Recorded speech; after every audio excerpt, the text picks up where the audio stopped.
Hai kawan-kawan, hari ni Lina nak tunjuk cara nak buat mango lassi. Mango lassi ini adalah minuman yang memang enak, baik untuk kesihatan. Musim panas ni kita minum ni memang sejuk rasa.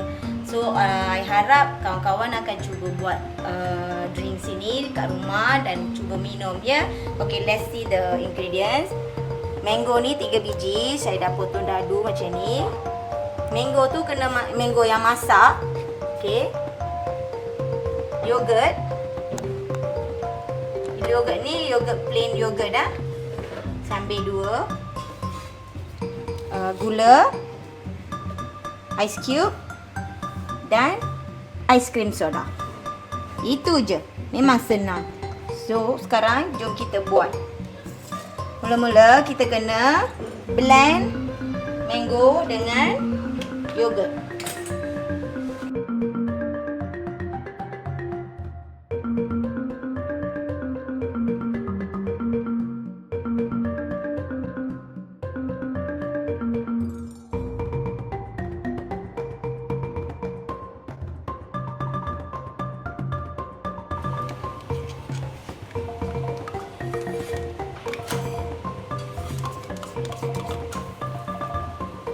Masukkan air.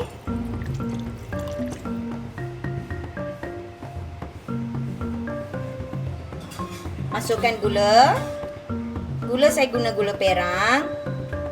Sebab nanti kita nak masukkan ais krim soda. Jadi janganlah letak banyak-banyak. Terlalu manis. Mango pun dah manis. Kita kena kisar dulu barang-barang ni.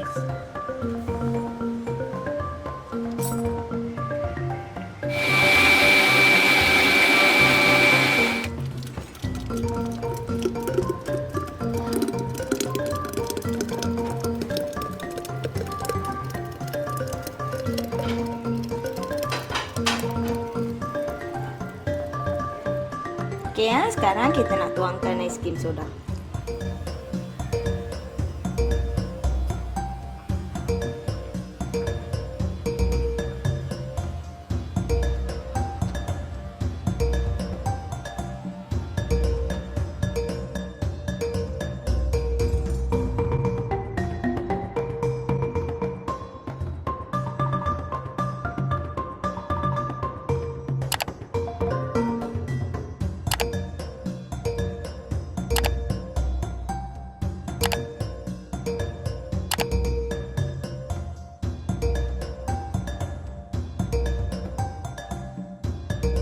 Ini dia mango lassi, senang dan mudah dibuat. Memang drinks ni energetik dan sesuai untuk bila buka puasa. Jangan lupa buat dan minum, okey?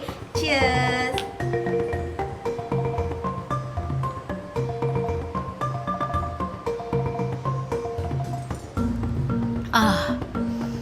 Lega. Cuba try. Cheers.